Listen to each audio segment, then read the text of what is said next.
Welcome to Black History for Sleep, a quiet place where history's gentle whispers guide you to a deep and soulful rest.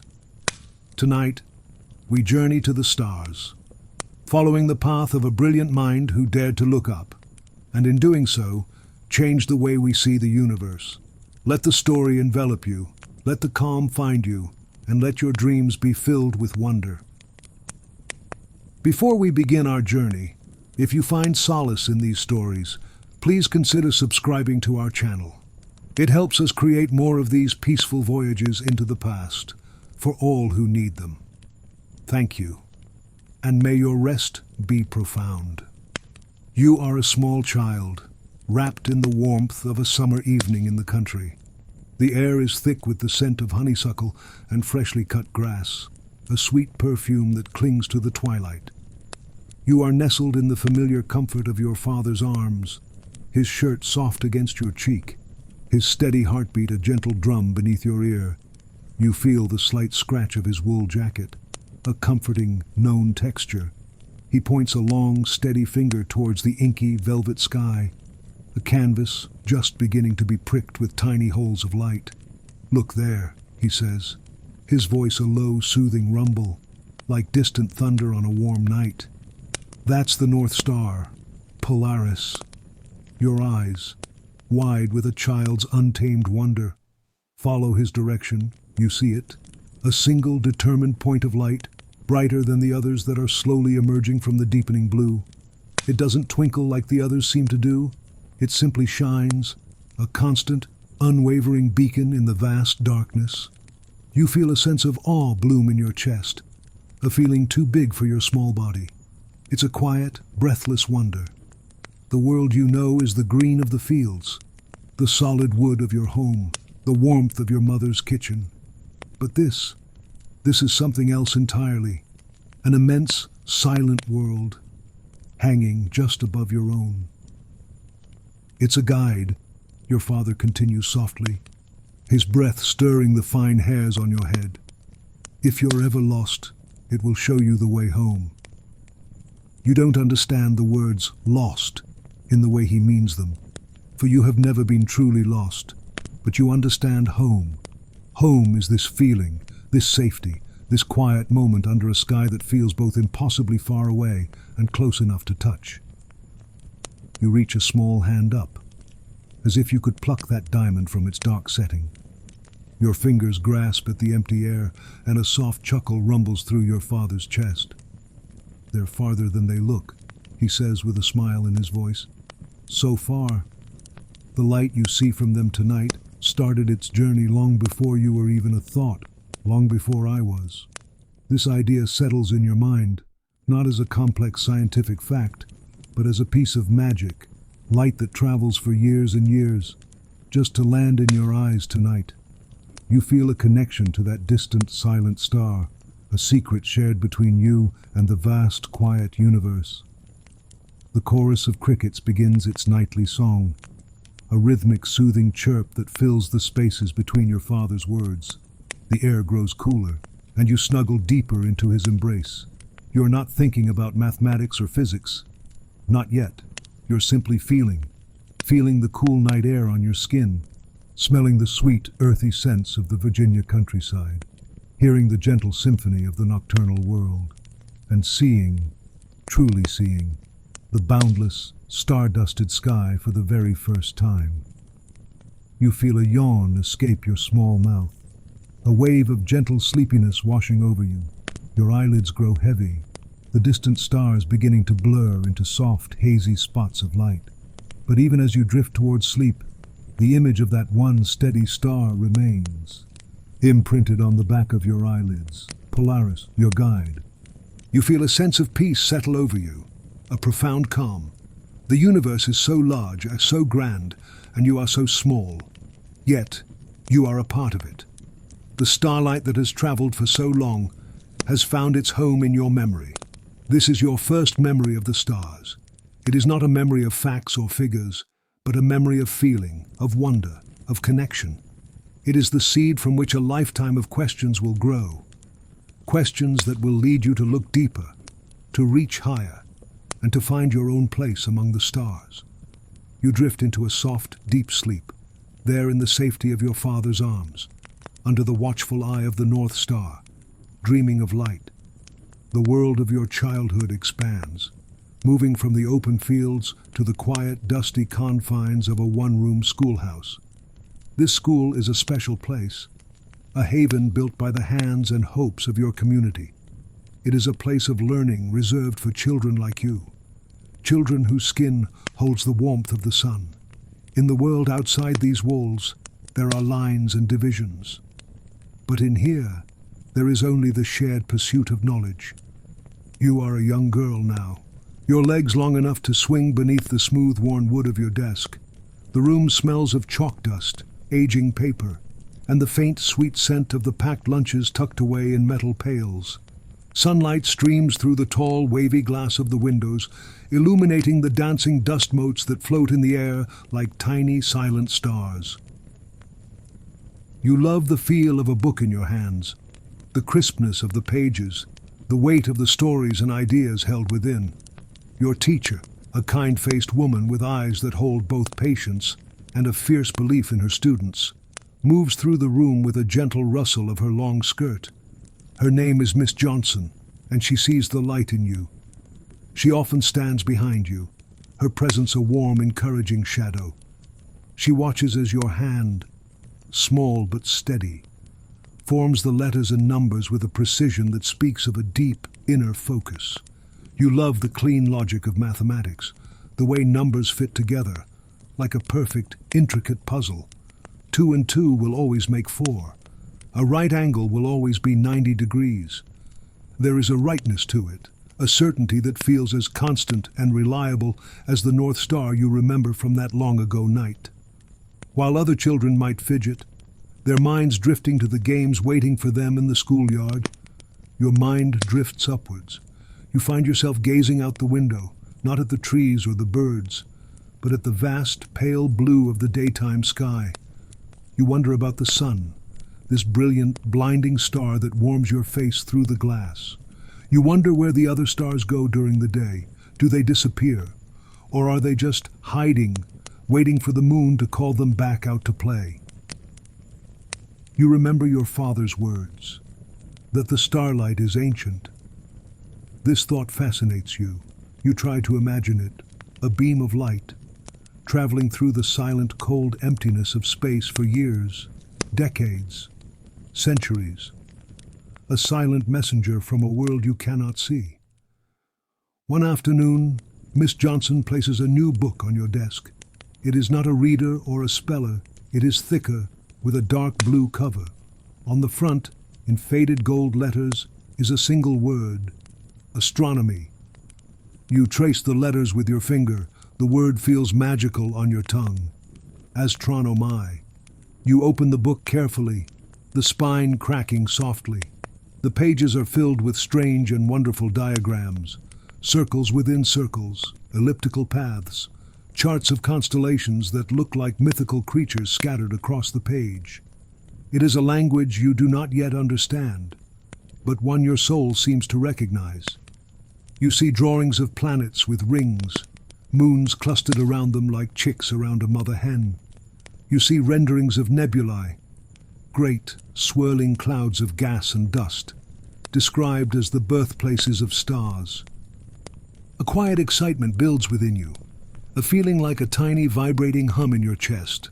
This book, this is the key to understanding the vast silent world that so captivated you as a child. It is the bridge between the feeling of wonder and the world of knowing. You stay after school that day. The other children's joyful shouts fade into the distance as they run home. The schoolhouse grows quiet. The only sounds are the ticking of the clock on the wall and the soft scratch of your pencil on paper. You are not practicing your letters. You are copying the constellations, trying to draw Orion's belt, the graceful curve of the Big Dipper.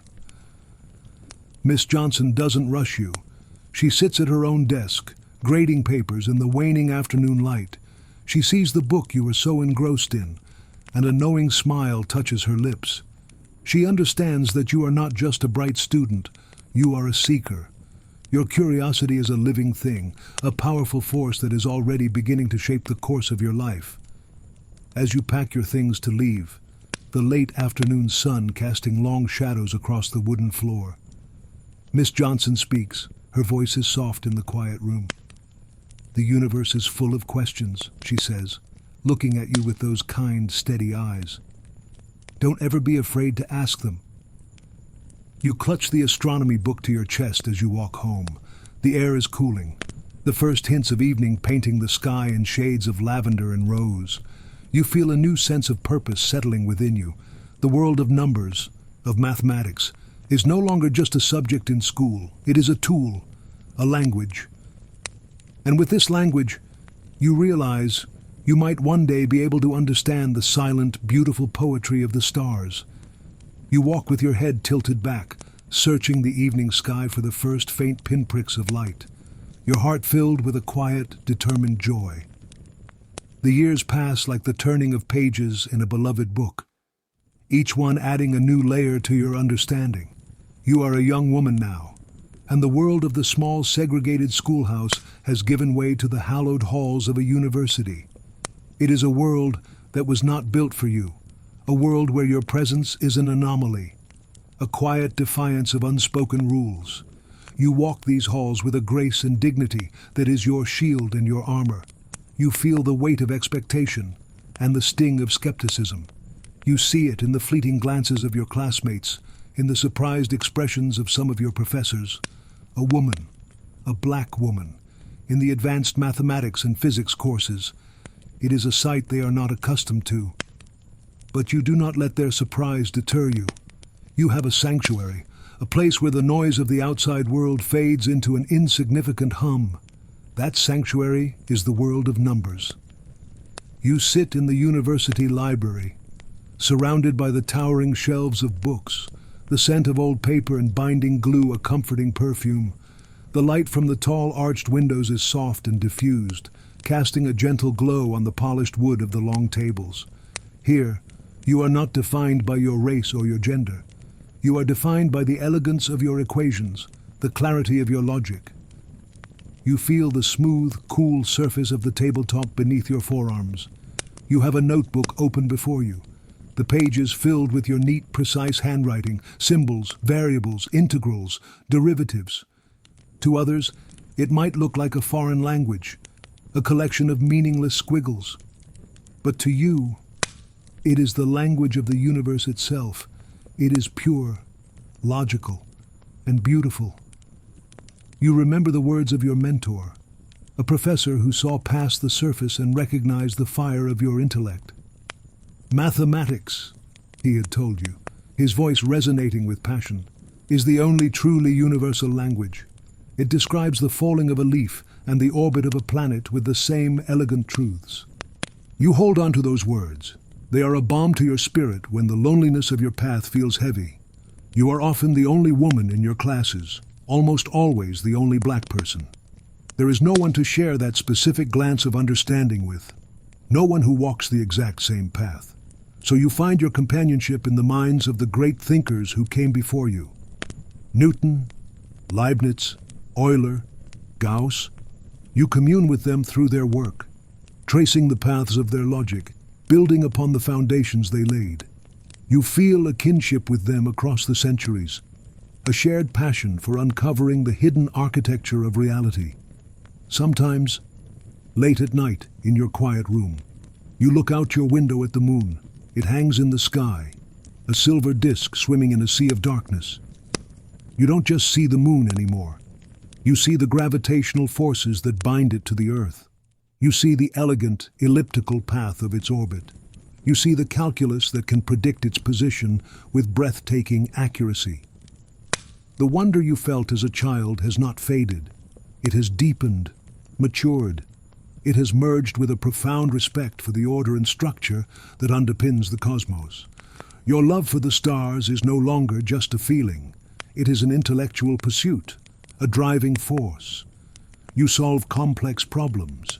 Your mind, a quiet, focused engine. You lose track of time, the hours slipping away as you wrestle with an equation, searching for that moment of revelation. that beautiful, satisfying click when everything falls into place. In these moments, there is no prejudice, no exclusion. There is only the problem and your mind. And in that space, you are free. You are powerful. The path you have chosen is not an easy one. It is a path of solitary work, of quiet determination. It requires a discipline of mind and spirit that few possess, but you walk it without complaint. Every equation you solve, every concept you master is a step forward, a step towards the stars. You are forging a new path, not just for yourself, but for those who will come after you. You are a silent pioneer. Your weapon of choice, the quiet, irrefutable power of a mathematical proof. You are proving, not just to the world, but to yourself, that a mind knows no color. A talent for numbers is a gift from the universe itself, and you are determined to use yours to its fullest, most brilliant potential. You feel a deep inner peace in this knowledge, a calm certainty that you are exactly where you are meant to be, on a steady, calculated trajectory toward your destiny. The world is on the brink of great change, a tension in the air that you can feel, a hum of progress and conflict, and you, with your sharp mind and your degree in mathematics, you find yourself stepping into a new and surprising role. You are no longer just a student, you are a professional, you are a human computer. You walk into the Langley Memorial Aeronautical Laboratory for the first time, the air buzzing with a quiet, intense energy. This is the heart of aeronautical research, a place where the future of flight is being written.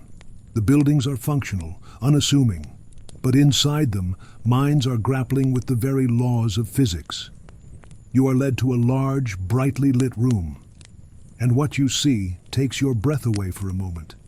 The room is filled with women, dozens of them, sitting at neat rows of desks, and they are almost all black women, just like you. For years you have been the solitary figure in your classes, the exception to the rule.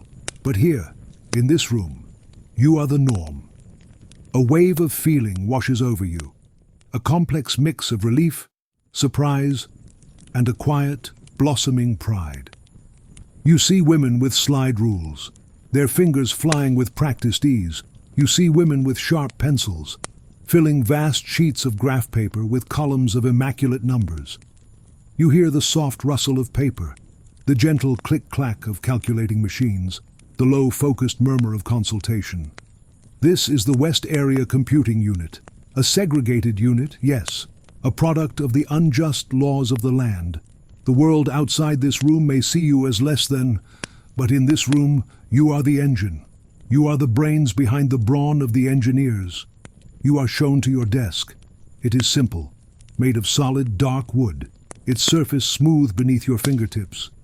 You are given your first assignment, a stack of data from a wind tunnel test, numbers that represent pressure, lift, drag, velocity. Your task is to process this data, to perform the complex calculations that will transform this raw information into meaningful results. Results that will tell the engineers if their designs will fly or if they will fail. You feel the familiar comfort of the numbers. They are your old friends. You pick up your pencil, the graphite cool and smooth. You begin to work, and the world outside the numbers fades away. Your mind enters that state of deep focus, that quiet place where you are most at home. But something is different now. You are not alone in your work. You feel the presence of the other women around you, a silent, powerful current of shared purpose. You can feel their collective concentration, a tangible force in the room. During breaks, you share stories. You sit together in the cafeteria, another space designated just for you, but instead of feeling like a limitation, it feels like a sanctuary. You talk about your families, your hometowns, your journeys to this place. You discover that you are not so different. You are all daughters, sisters, some are mothers. You all share a love for the precision of mathematics. You have all overcome obstacles to be here. There is a woman named Dorothy, a natural leader whose sharp mind and quiet authority command respect from everyone. There is Catherine, whose fierce curiosity and incredible grasp of analytical geometry set her apart. There is Mary, who dreams of becoming an engineer herself, and is not afraid to fight for it. You find a sense of belonging you never knew you were missing, a sisterhood forged in numbers. You check each other's work, offering gentle corrections and advice. You celebrate each other's successes. When an engineer's design is successful because of your calculations, it is a victory for the entire room. You are performing calculations that are crucial for the war effort, for the advancement of American aviation, the planes that soar in the skies, the ones that will one day break the sound barrier. They carry your work in their very design. You are invisible to the outside world, the unsung heroines of the space race before it even has a name. But you are not thinking of fame or recognition. You are thinking of the elegance of the equation, the satisfaction of a correct result. You feel a deep pride in your work, a pride in your skill, your precision, your contribution. You look around the room, at the rows of focused, intelligent faces. You see the strength, the resilience, the brilliance. You are a part of something larger than yourself, a human computer. The name is so literal, yet it feels so profound. You are the mind, the processor, turning the chaos of raw data into the elegant order of scientific understanding. And in this shared, quiet work, you find a new kind of power, a new kind of family, a new way to reach for the skies. The world changes, the war ends, and a new kind of race begins. Not a race of weapons, but a race to the heavens. The quiet, focused work you have been doing on airplanes, on the dynamics of flight through Earth's atmosphere, begins to shift. The questions become bigger, bolder. The whispers start softly at first, trickling into your computing unit from the engineers' labs. Words like satellite, orbit, space. These are words that ignite your imagination, that connect directly back to that first memory of a star-filled sky. You feel a new kind of excitement spreading through your unit, a palpable buzz that overlays the usual quiet hum of calculation. The engineers are no longer just thinking about how to fly faster and higher within the sky. They are thinking about how to leave the sky altogether, how to pierce the blue veil of the atmosphere and travel in the black silent void beyond. And to do that, they need you, more than ever.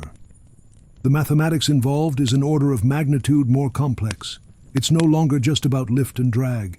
It's about orbital mechanics, escape velocities, trajectories that span thousands of miles. It is the language of Newton and Kepler, brought to life not with ink on a page, but with the promise of metal and fire. You are given new sets of equations to solve, trajectories for rockets. You trace the graceful, parabolic arcs on your graph paper, your pencil a tiny spacecraft charting a course to the stars. You feel the weight of this work. It is no longer about making a better airplane. It is about sending a human being into the unknown. The agency you work for gets a new name. NACA becomes NASA, the National Aeronautics and Space Administration. The name itself is a declaration of intent, a promise. Space. It is no longer the exclusive domain of astronomers and dreamers. It is now the domain of engineers and mathematicians like you. You attend lectures where men in short-sleeved shirts and narrow ties draw frantic diagrams on chalkboards. They talk about launch windows, orbital insertion, re-entry. They use a vocabulary that is being invented as they go along. And you sit quietly, absorbing it all, translating their ambitious ideas into the cold, hard certainty of numbers. You feel a sense of purpose that is deeper and more profound than anything you have felt before. The segregation, the small indignities you still sometimes face, they seem to shrink in the face of this monumental task. The universe does not care about the color of your skin. Gravity does not discriminate. An orbit is a path of pure mathematics, and your mind can travel that path as well as anyone's. One day, a new machine is wheeled into the building. It is huge, gray, and hums with a strange electronic power. It is an IBM, an electronic computer. There are whispers in the hallways, a current of anxiety. Will this machine, this box of wires and vacuum tubes, replace you? Will your mind, your skill, become obsolete? You look at the machine with a mixture of awe and apprehension. It can perform calculations at a speed you cannot possibly match. It does not get tired. It does not need breaks. For a moment, you feel a pang of fear, the fini. But then, you look at the equations. You look at the complex problems the engineers are trying to solve, and you realize something. The machine is a tool, a powerful one. But it is not a thinker. It can only do what it is told. It needs to be programmed. It needs to be fed the correct equations. It needs a human mind to guide it, to understand the why behind the numbers. You see your friend, Dorothy, embrace the challenge.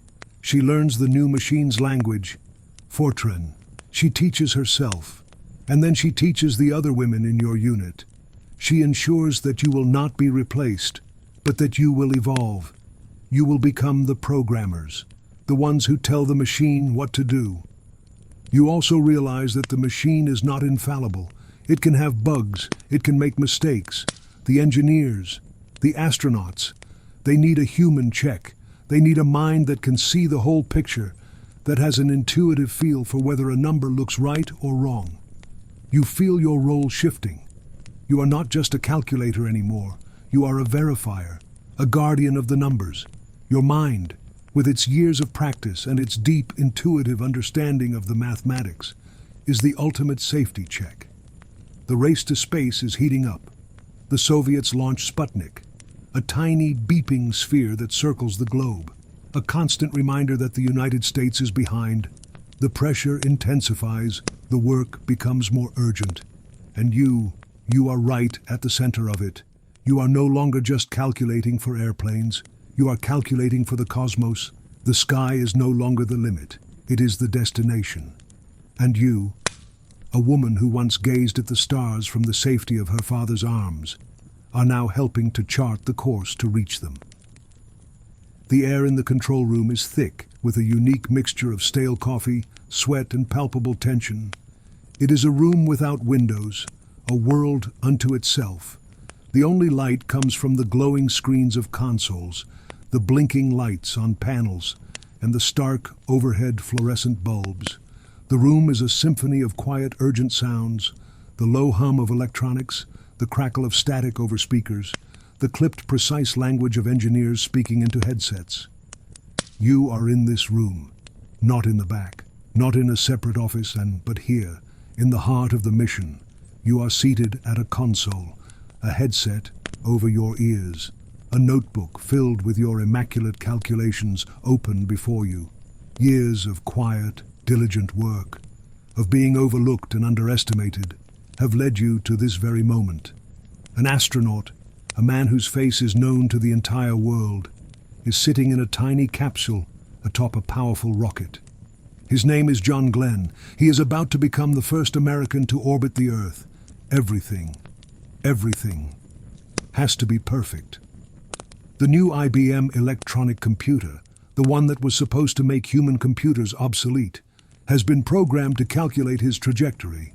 It has spit out numbers for his orbital path, from launch to splashdown, thousands upon thousands of numbers, calculations of a speed and complexity that no single human could perform in time.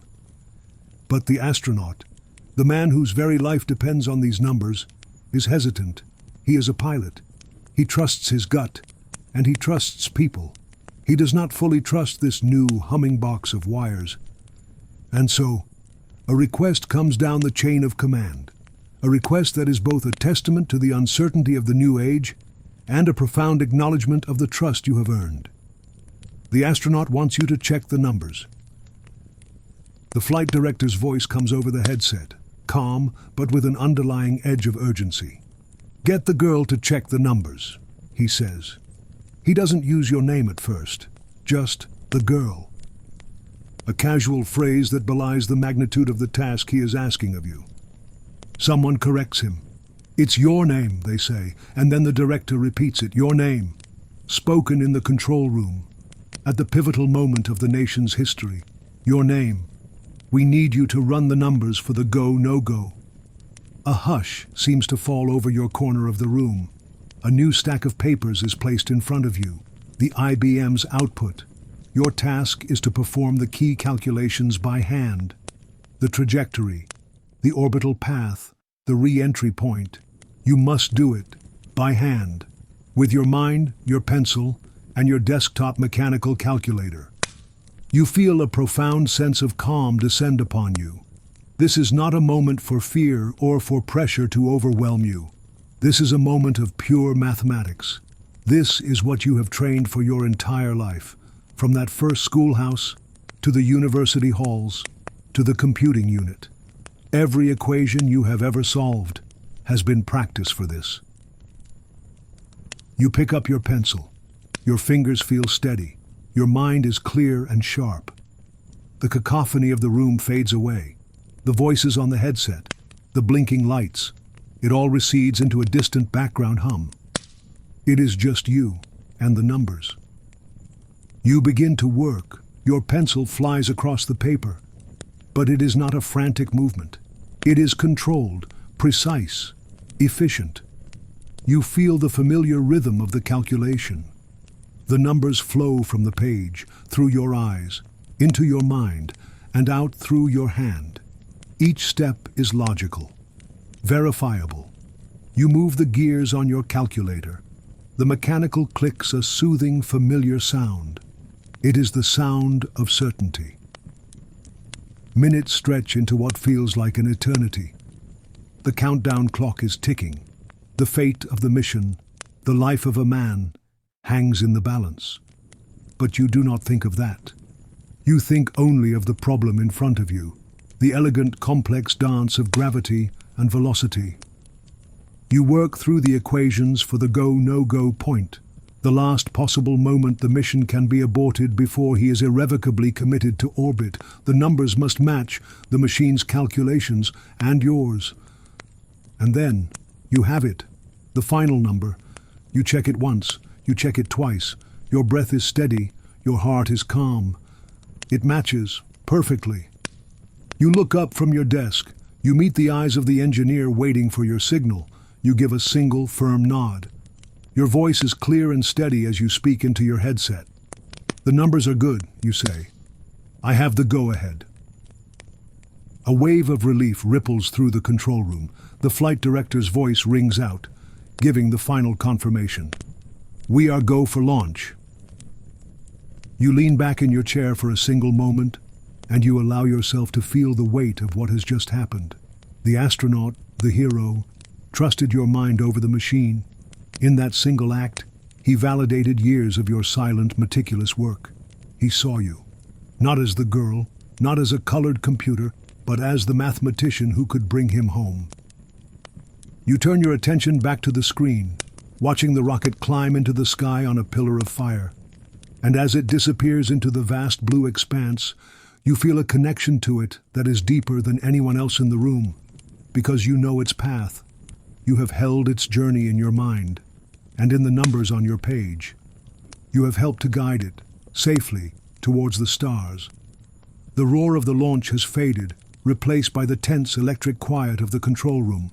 The rocket is gone, a tiny, receding speck. Now, the mission has moved from the realm of brute force to the realm of celestial mechanics. A silent, graceful dance governed by the laws you know so well. On the large screen at the front of the room, a map of the world is displayed. A single moving point of light traces a glowing line across it. That point of light is Friendship 7. That point of light is John Glenn, circling the Earth at 17,000 miles per hour. You sit at your console, but your work is not over. You are monitoring the trajectory, constantly updating the calculations. The orbit is not a perfect, static circle. The Earth is not a perfect sphere. There are tiny fluctuations, minute variations in gravity, the faint drag of the upper atmosphere. All of these factors must be accounted for. Your mind is traveling with him, while he looks out his window at the breathtaking panorama of the planet. The swirl of clouds, the blue of the oceans, the curve of the horizon. You are seeing something different. You are seeing the invisible path he is riding upon. An elegant, elliptical curve, defined by numbers. You feel a strange and profound intimacy with this mission. You have never met the man in the capsule. You have only heard his voice over the crackle of the radio. But you know his journey in a way that few others can. You know his speed, his altitude, his precise position in the vast emptiness of space. You are his unseen navigator, his mathematical guardian angel. You listen to the communications, the calm, professional voices relaying data back and forth. You hear the astronaut's reports, his voice filled with a sense of wonder that resonates deep within you. The view is tremendous, he says, and you smile, because you help to give him that view. The world is holding its breath. For the people outside this room, this is a spectacle, a moment of high drama and national pride. But for you, it is a problem being solved in real time, a living, moving, dynamic equation. You feel the comforting weight of your pencil in your hand, the familiar grid of the graph paper before you. These are your tools, and with them, you are participating in one of the greatest adventures in human history. You are not a pilot, you are not an engineer who built the rocket, but you are just as essential. You are the one who understands the how of the journey itself. You think back to that little girl in the field, looking up at the North Star. You remember the feeling of awe, the sense of an immense silent world just beyond your reach. And now, a human being is traveling through that world, and you are a part of the team that sent him there. The path from that field to this control room has been long and not always easy, but it has been a straight one, guided by the certainty of numbers and by your own quiet, unyielding determination. As the glowing dot on the map completes its first circuit of the globe, a quiet cheer ripples through the control room. One orbit, a milestone, but you remain focused. There are still 2 more orbits to go, and then the most dangerous part of the mission. Re-entry. You pull a fresh sheet of paper towards you. The re-entry calculations are the most critical of all. The angle of approach must be exact. Too steep, and the capsule will burn up. Too shallow, and it will skip off the atmosphere like a stone on a pond. Helpless to return. You begin to calculate the re-entry trajectory. Your mind is sharp, your focus absolute. You are no longer just the girl who checks the numbers. You are a vital part of the team. Your work, your mind, is woven into the very fabric of this historic flight. You glance up at the map again. The tiny dot of light continues its serene, silent journey across the continents and oceans. You feel a sense of connection to that dot, a sense of responsibility. He is up there, in the cold, silent beauty of space. You are down here, in the hum and glow of the control room, and you are connected by a shared purpose, and by the beautiful, invisible lines of mathematics that stretch across the void. The second orbit is complete, then the third. The mission has been a success so far, a flawless flight. But the most perilous part is yet to come. The journey home. The control room, which had relaxed slightly, now tightens again. The air thick with renewed concentration. A new problem arises. A warning light in the capsule suggests that the heat shield, the very thing that will protect the astronaut from the incandescent heat of re-entry, might be loose. If it is, the capsule and the man inside will be incinerated in moments. A debate rages in the control room. The engineers are divided. The standard procedure is to jettison the retro rocket pack after it is fired to slow the capsule down. But the retro pack is attached to the heat shield by straps. Could leaving the retro pack on help hold a loose heat shield in place? It's a gamble. Leaving the retro pack on could create other problems. It could alter the aerodynamic properties of the capsule, changing the way it flies through the atmosphere. The trajectory you so carefully calculated might be wrong. The flight director makes the call. Leave the retro pack on. It is the best chance they have. And now, all eyes turn back to you. The numbers need to be run again. With this new variable, how will the added weight and changed shape of the capsule, with the retro pack still attached, affect its re-entry path? Where will it land? The pressure is immense, but you feel that familiar, centering calm descend upon you. This is just another problem to solve. A new set of variables, a new equation. You trust the math. The math will show the way. You work with a speed and focus that astonishes the engineers around you. They watch, some for the first time, as you make the complex calculations by hand. They see the deep intuitive understanding you have, a feel for the numbers that the electronic computer, for all its speed, does not possess. Your pencil whispers across the page. You are redrawing the path home. You account for the new mass, the altered center of gravity, the different drag characteristics. Your mind is a whirlwind of vectors, forces, and differential equations. Finally, you have it. A new landing zone. You announce the coordinates. They are relayed to the recovery ships, which begin to move towards the new position in the vast, empty ocean. Now, there is nothing left to do but wait. The capsule begins its fiery descent. The radio goes silent, as expected. The ionization sheath of superheated plasma that surrounds the capsule during re-entry cuts off all communication. This is the period of blackout, a period of pure, terrifying silence. The entire control room is still. Every person is frozen, their eyes glued to the master clock on the wall, ticking away the seconds of the blackout. 1 minute, 2 minutes, 3. The silence stretches, becoming unbearable. You stare at the clock, your heart beating a slow, heavy rhythm in your chest. You have done your part. You have checked and rechecked your numbers. You are confident in them. But there are so many other things that could go wrong. The heat shield, 1,000 other mechanical parts. You close your eyes for a moment. You are not a person who prays in a traditional sense, but you send a silent, focused thought out into the universe. A thought of hope, of trust in the laws of physics, of faith in the numbers. You see the elegant curve of the re-entry path in your mind's eye, a graceful arc that ends safely in the cool blue of the ocean. Then, a crackle. A faint sound from the speakers, a voice, garbled at first, then clearer. It is his voice. He is through the blackout. He is alive. A tidal wave of relief crashes through the control room. People shout. They cheer. They embrace. Grown men have tears in their eyes. The tension that has held everyone in its grip for hours finally breaks, shattering into a million pieces of shared joy and triumph. You allow yourself a small, deep breath. A smile touches your lips. You look down at your papers, at the columns of numbers and the elegant hand-drawn curves. They were right. The math was right. It held true, through fire and speed and the terrifying unknown. You watch the screen as the footage comes in, the capsule, scorched and blackened, bobbing in the ocean.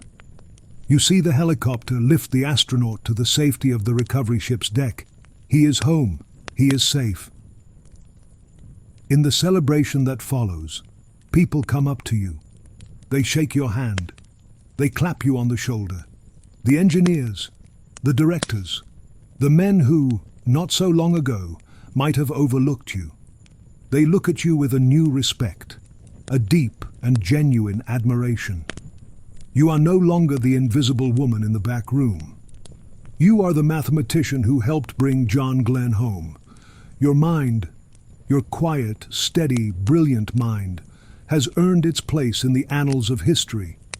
You feel a quiet, profound sense of satisfaction. The starlight you reached for as a child, you have touched it, not with your hands, but with your mind, and you have helped to bring a piece of it safely back to Earth. The world after that fiery re-entry is different. For the space program, it is a new dawn of confidence and ambition. For you, it is a subtle but profound shift in your own universe. You are no longer anonymous. Your contribution, once a secret held within the walls of Langley, is now a story whispered with awe through the halls of NASA. You feel a change in the way people see you. The skepticism in their eyes has been replaced by respect. You are sought out now. Your opinion is valued. The engineers don't just bring you data to process, they bring you problems to help solve. They respect your insight, that intuitive feel for the physics of the problem that goes beyond the raw calculation. You walk through the halls of the research center and you feel a new sense of belonging. You are not just a computer in a segregated unit anymore. You are a mathematician, an aerospace technologist. You are a peer. The doors that were once closed to you, both literally and figuratively, begin to open. You are invited to high-level meetings, your presence no longer a surprise, but an expectation. But the biggest change is within you. A quiet confidence has taken root and blossomed. The validation you received was not just from the outside world, but from within. You have proven to yourself the power of your own mind. You faced the ultimate test with a life on the line, and you did not falter. That knowledge settles deep within you, a bedrock of self-assurance that is as solid and reliable as the mathematical constants you work with every day. Your work continues, growing in complexity and scope. The missions become more daring. The Gemini program, with its two-man crews, its spacewalks, its orbital rendezvous maneuvers, and then the ultimate goal, Apollo, a mission to the moon.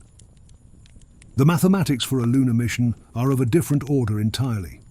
It is not just about orbiting the Earth.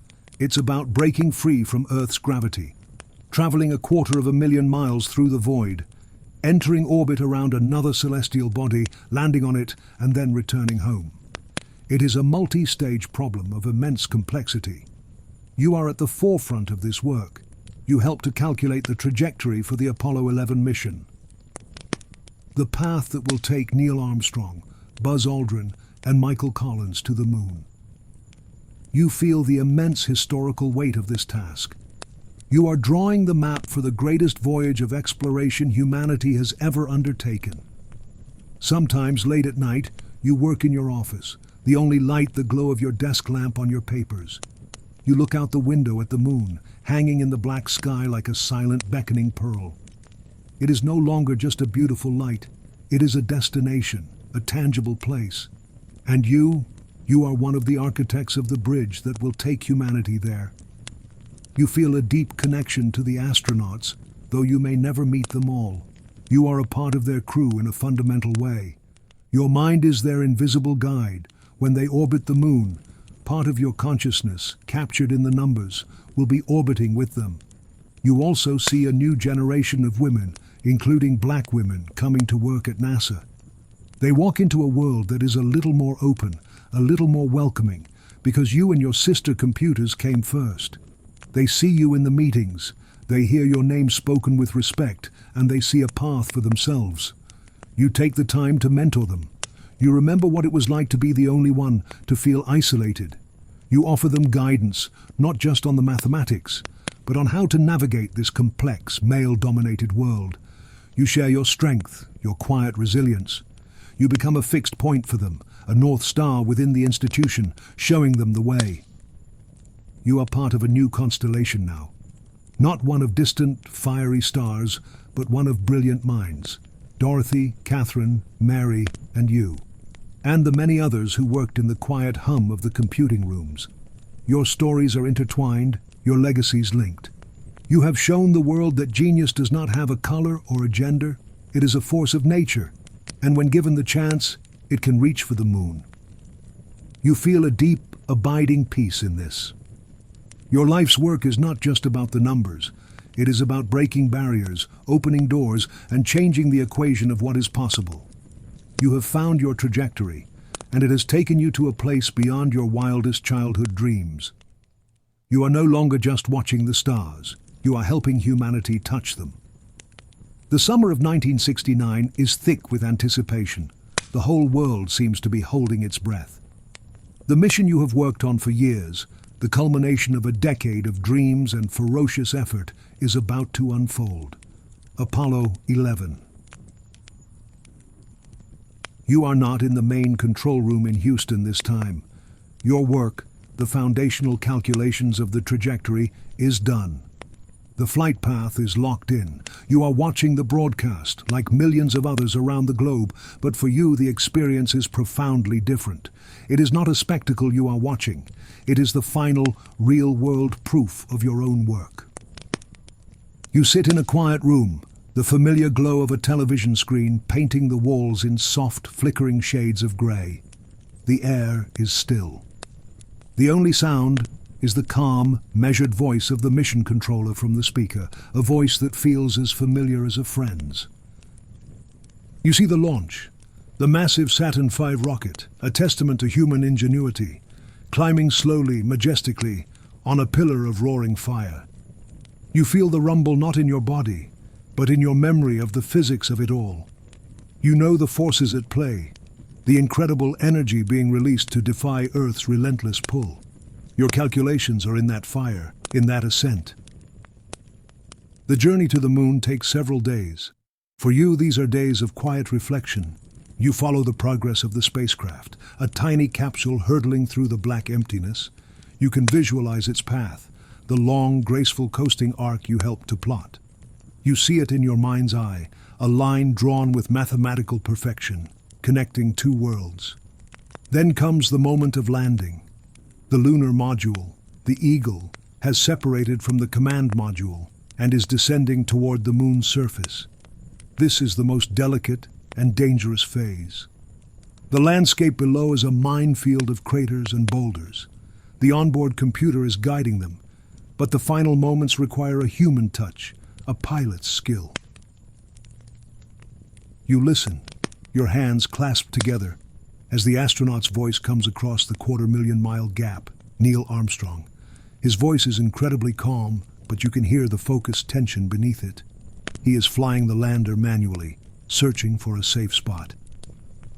The Eagle has landed. The words, spoken with such simple, profound finality, echo in the quiet of your room. A tear, unexpected, escapes your eye and traces a slow, warm path down your cheek. It is a tear of relief, of joy, of a deep, overwhelming sense of accomplishment. They are there, on the moon. They have crossed the great void. The bridge you helped to design has held. The path you helped to chart has led them safely to their destination. You watch the grainy, black and white images that are beamed back to Earth. You see the ghostly figure of an astronaut descending the ladder. You hear the historic words, "That's one small step for a man, one giant leap for mankind." In that moment, you feel connected to all of humanity, to everyone watching, sharing in this collective moment of awe, but your connection is unique. You see beyond the image. You see the numbers that made it possible, the gravitational constants, the orbital velocities, the fuel consumption rates. You see the elegant hidden language of the universe that you were privileged to help translate. You think of your own journey, the little girl under the stars, the determined student in segregated schools, the human computer in the back room, the mathematician whose mind was trusted with an astronaut's life. It has all led to this moment of triumph, where a human footprint is imprinted on the dusty surface of another world. You feel a profound sense of peace. The work was hard. The path was lonely at times. There were barriers, prejudices, and doubts, but you and the other women like you persisted. You did the work, quietly, diligently, with a fierce dedication to the truth of the numbers. And this is the result. This beautiful, impossible, triumphant moment. You have left your mark on the world, not with a footprint on the moon, but with the invisible, indelible ink of your calculations. You have helped to expand the boundaries of the human world, to push the horizon of what is possible. As you watch the astronauts bound across the lunar surface in the low gravity, a gentle smile graces your lips. You feel a quiet pride that is as deep and vast as the space they are exploring. You did not seek the spotlight or the fame. You sought the truth, hidden in the numbers, and in finding it you helped humanity find its way to the moon. The years after the moon landing are a time of change. The frenetic pace of the space race begins to slow. The Apollo missions come to an end. The world's attention, once so fixed on the heavens, begins to turn to other things. But your work, your legacy, continues to ripple outward in quiet, powerful ways. You remain at NASA for many years, a respected elder stateswoman of the institution. Your hair is now streaked with silver, and your eyes hold the deep, calm wisdom of a life spent in contemplation of grand ideas. You have seen the world change in ways you could never have imagined as a girl.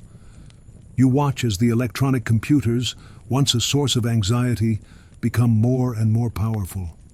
They are now capable of calculations that would have taken you and the entire West Area Computing Unit a lifetime to perform. You feel no sense of obsolescence, only a quiet satisfaction. You were the bridge. You and your sister computers were the human link between the age of pencil and paper and the age of digital processing. You taught the machines how to think. You spend more of your time mentoring now. Young mathematicians and engineers, men and women of all races, seek you out. They come to your office, a quiet space filled with books and charts, and they ask you for advice. You do not just teach them about orbital mechanics. You teach them about rigor, about integrity, about the importance of double-checking your work. You teach them that the most powerful tool is not the computer, but the curious, disciplined human mind. You tell them stories, not to boast, but to illustrate a point. You tell them about the tense hours before John Glenn's flight, about the trust a pilot placed in a human mind. You tell them about the sisterhood of the computing unit, about how you supported each other, checked each other's work, and found strength in your shared purpose. You are passing on the culture, the ethos that made the impossible possible. Your story, for a long time, remains largely unknown to the public. You are a hidden figure, a name and a contribution known only to those within the aerospace community. You do not mind this anonymity. You never sought fame. The satisfaction was always in the work itself, in the elegant solution to a complex problem. But then, decades later, a new generation discovers your story. A writer, an author, begins to uncover the history of the West Area Computing Unit. The world begins to learn the names of the black women who were the secret weapons of the space race. Dorothy Vaughan, Mary Jackson, Katherine Johnson, and you. It feels strange at first, this new attention, to have your life's work, performed in such quiet focus, suddenly become a subject of public fascination. But you see the good in it. You see that your story is not just your own. It is an inspiration. You receive letters from young girls around the world. They tell you that they read about you, and now they want to study math and science. They see in you a reflection of their own potential. They see that barriers are made to be broken. You realize that your legacy is not just in the calculations that sent men to the moon. It is in the minds you have inspired, the paths you have cleared for others to follow. You are awarded medals. You are invited to speak at universities. You stand before audiences of bright, eager students, and you see the future. You tell them about the stars and about the math that connects us to them. Your voice is soft, but your message is powerful. Do the work, you say. Believe in your mind, and never let anyone tell you that you don't belong. You feel a sense of completion, a circle closing. The little girl who looked up at the North Star and felt a sense of wonder has now become a guiding star for others. Your life has described its own beautiful, elegant trajectory, a path of quiet determination, intellectual brilliance, and profound impact. You find peace in your later years, a deep, soulful rest that comes from a life well lived, a purpose fulfilled. You have looked into the vastness of the universe and found order, beauty, and truth. And you have reflected that truth back to the world, shining a light for generations to come. Your legacy is secure, written not just in the history books, but in the stars themselves. Your days now have a softer, gentler rhythm. The urgent deadlines and mission-critical calculations have faded into memory, replaced by the quiet hum of a life in peaceful retirement. You live in a comfortable home, filled with books and memories. Sunlight streams through the windows, illuminating the dust motes dancing in the air. each one a tiny planet in its own sunbeam. You have a favorite chair, a soft, well-worn armchair that has molded itself to your form over the years. You sit here in the afternoons, a warm mug of tea cradled in your hands, its gentle steam warming your face. The scent of chamomile and honey fills the air, a soothing aroma that calms the mind. From your window you can see a garden. You watch the slow, deliberate work of nature, the unfurling of a new leaf on the rosebush, the patient journey of a snail across a stone path, the dance of a butterfly, its flight a seemingly random path that yet has its own hidden logic. You see the mathematics of the natural world, the fractal patterns in a fern, the golden ratio in the spiral of a sunflower's seeds. The universe, you reflect, is always speaking its language of numbers, if one only has the quiet patience to listen. Your mind, though no longer tasked with calculating trajectories to the moon, is still sharp and active. It finds a new kind of work in reflection. You travel back in time, not with a spacecraft, but on the gentle currents of memory. You feel the scratch of your father's wool coat. You smell the chalk dust of the one-room schoolhouse. You hear the quiet click-clack of the mechanical calculators in the computing unit. These memories are not sharp or painful.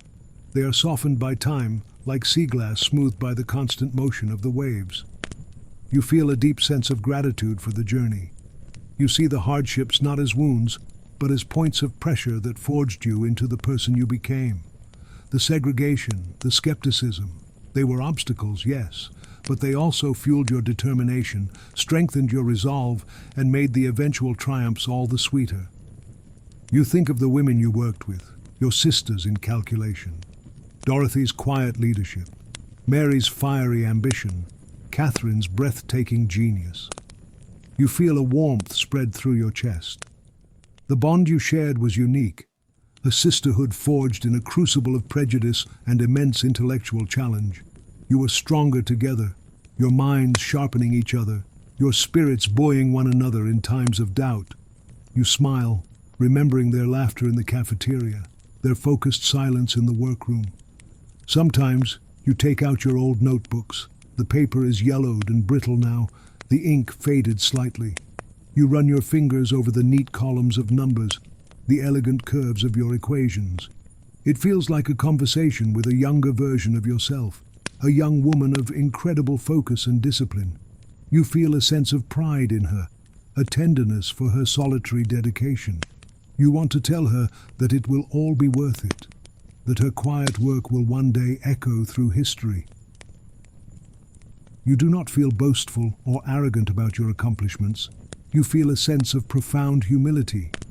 You were given a gift, a mind that could understand the language of the universe, and you were given the opportunity to use that gift in service of one of humanity's greatest dreams. It feels less like a personal achievement and more like you were a vessel, a channel for a great work to be done. The quiet of your home is a comfort. It is the same kind of productive quiet you sought in the library or in your office late at night, a quiet that allows for deep thought, for the untangling of complex ideas. But now, the ideas you are untangling are the threads of your own life, and you find in them a pattern of beautiful, intricate order. You have found peace, not in the absence of struggle, but in the understanding of your own complete story. The night sky is your old friend. On clear evenings, you sit on your porch wrapped in a soft blanket and you look up. The air is cool and clean, carrying the scent of night-blooming jasmine from your garden. The world is quiet, the noises of the day having settled into a peaceful slumber. You look up at the familiar constellations, the patterns that have guided humanity for millennia. Orion the hunter, Cassiopeia the queen, Ursa Major the great bear. But you see more than just the mythical figures. You see a sky full of stories, your stories. You see day, you see the moon, and you don't just see a cratered silver orb. You see the sea of tranquility. You see the ghost of a lunar lander named Eagle. You see the faint, invisible line of a trajectory you helped to calculate, a bridge of numbers connecting Earth to its celestial companion. You remember the feeling of holding your breath, the triumphant joy when you knew they were safe, The moon looks back at you, a silent witness to your life's greatest work. You see the planets when they are visible. Bright Venus, the evening star. Rusty red Mars, the next great frontier. Distant massive Jupiter. You think of the probes and rovers that have traveled to these worlds, their paths also guided by the laws of motion you know so intimately. You feel a kinship with these robotic explorers, their journeys an extension of the work you began. Your gaze drifts across the Milky Way, that vast cloudy river of stars. You think about the sheer scale of it all. Billions of stars, each one a sun, many with their own planets. The numbers are staggering, almost incomprehensible. But they do not make you feel small or insignificant. They make you feel connected. The light from those distant stars, you remember your father telling you, has traveled for so long to reach your eyes. You think about the light of your own story. You have lived a long life, and now your story is traveling out into the world, reaching young minds, inspiring new dreams. You have become like one of those stars, your light traveling through time to illuminate the path for others. You are not just looking at a collection of celestial objects. You are looking at a map of your life. Every satellite that streaks across the sky is a reminder of the early days of spaceflight, of the urgent calculations and the dawn of a new era. Every star is a reminder of the fundamental wonder that first sparked your curiosity. You feel the gentle breeze on your skin. You hear the rhythmic chirping of the crickets, a sound that has been the backdrop to your entire life, from that first evening in your father's arms to this peaceful night on your porch. It is a sound of constancy, of the enduring, quiet life of the earth set against the silent, grand turning of the cosmos. There is no tension in your body, no pressure to solve a problem. There is only a sense of peace, of being in your rightful place. You have spent your life trying to understand this magnificent universe, and now in your later years, you feel that the universe is, in its own silent way, understanding you. You feel a gentle wave of sleepiness wash over you, as soft and welcome as the evening tide. Your eyelids grow heavy. The stars begin to blur slightly, becoming soft, shimmering points of light. You have earned this rest. You have run the numbers, checked the results, and brought the mission home. You close your eyes, the image of the star-filled sky imprinted on the inside of your eyelids, a beautiful final equation. You are drifting now, in that gentle space between wakefulness and sleep. The solidness of your chair, the cool night air, the scent of jasmine, all begin to fade into a soft, formless comfort. Your mind, untethered from the present moment, begins to dream. You are not dreaming of numbers or equations. You are dreaming of flight. You feel a sense of lightness, as if the gravity that has held you to the earth your whole life is gently releasing its grip. You are floating, rising slowly from your porch chair, drifting up into the cool night air. Below you, your home, your garden, becomes smaller, like a model in a toy village. You are not afraid. It feels completely natural, effortless. You are wrapped in a profound sense of peace. You rise higher, above the rooftops of your town, above the patchwork of streets and lights. The world becomes a beautiful, abstract pattern below. You drift higher still, into the thin, cold air where the airplanes fly. You see their blinking lights in the distance, but you are not on their rigid, prescribed paths. You are free, floating on the silent currents of the upper atmosphere. The blue of the sky deepens, fading to indigo, then to the pure, velvety black of space. And the stars come out to greet you. They are no longer distant, twinkling points of light. They are brilliant, steady diamonds, shining with a fierce, pure light in the airless void. They do not twinkle here because there is no atmosphere to disturb their light. You see them in their true, unfiltered glory. You are weightless. You turn a slow, graceful somersault, a movement of pure, childlike joy. You see the earth below you, a magnificent swirling marble of blue and white and green. You see the curve of the horizon, the thin electric blue line of the atmosphere that separates your home from the vast emptiness of space. The view is, As John Glenn said all those years ago, tremendous. You feel no need for a spacesuit or a capsule.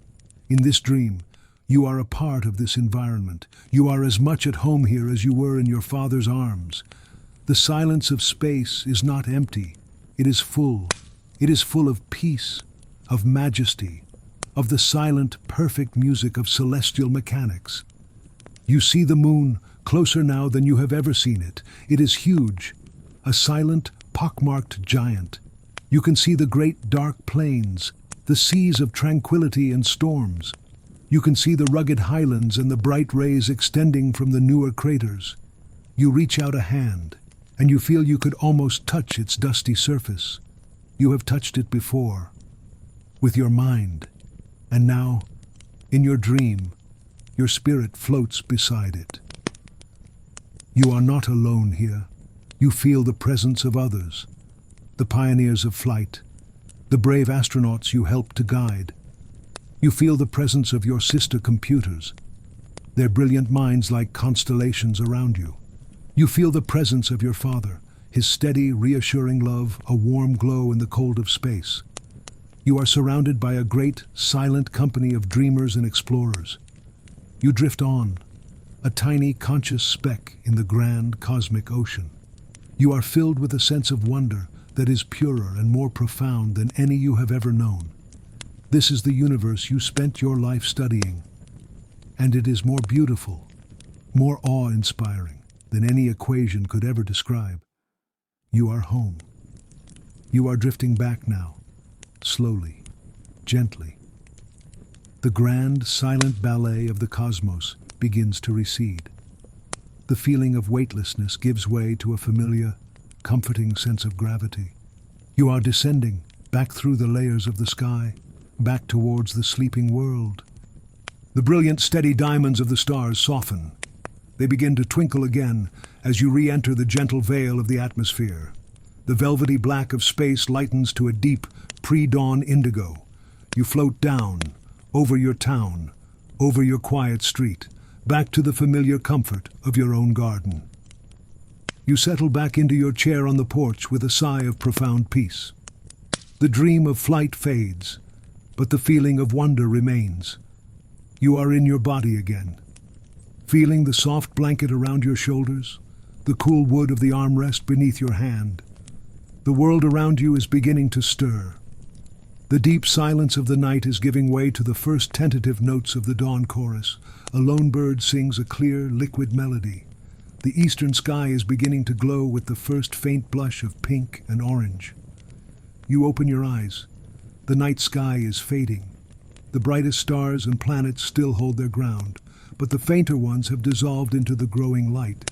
You see Venus, the morning star, shining with a brilliant, steady light, a final beacon before the sun arrives. You feel a deep sense of peace, a feeling of a journey completed. Your life has been like this night, a long, often dark but beautiful journey toward the light. There were times of deep darkness, of solitude, but always there were the stars, the constants, the truths of the numbers to guide you. And now the dawn is coming. The air smells fresh and new, the scent of dew on the grass and the damp earth. It is the smell of a new day, of new possibilities. Your legacy is that new day. It is in the young minds who will look up at the sky with curiosity, because they heard your story. It is in the doors that are now open for those who will come after you. You are not just a mathematician, a hidden figure. You are a part of the dawn. Your life's work has helped to illuminate the world, to push back the darkness of ignorance and prejudice, to light the way toward a brighter, more inclusive future. You take a slow, deep breath, filling your lungs with the cool, clean air of the new day. You feel a profound sense of gratitude for it all. The challenges, the triumphs, the quiet moments of focus, the shared victories, the long, peaceful years of reflection. The sun's first ray crests the horizon, spilling liquid gold across the landscape. The last star fades from view. The night is over. A new day has begun. And you can rest now. Your calculations are complete. Your trajectory has been true. You have reached your destination, a place of peace, of honor, of a legacy written in the stars. You close your eyes one last time, not with the weight of sleepiness, but with the lightness of pure, untroubled, and deeply earned rest. Let the light of the morning sun warm your face as you drift into the most peaceful sleep you have ever known, a sleep filled with the quiet, triumphant music of the spheres.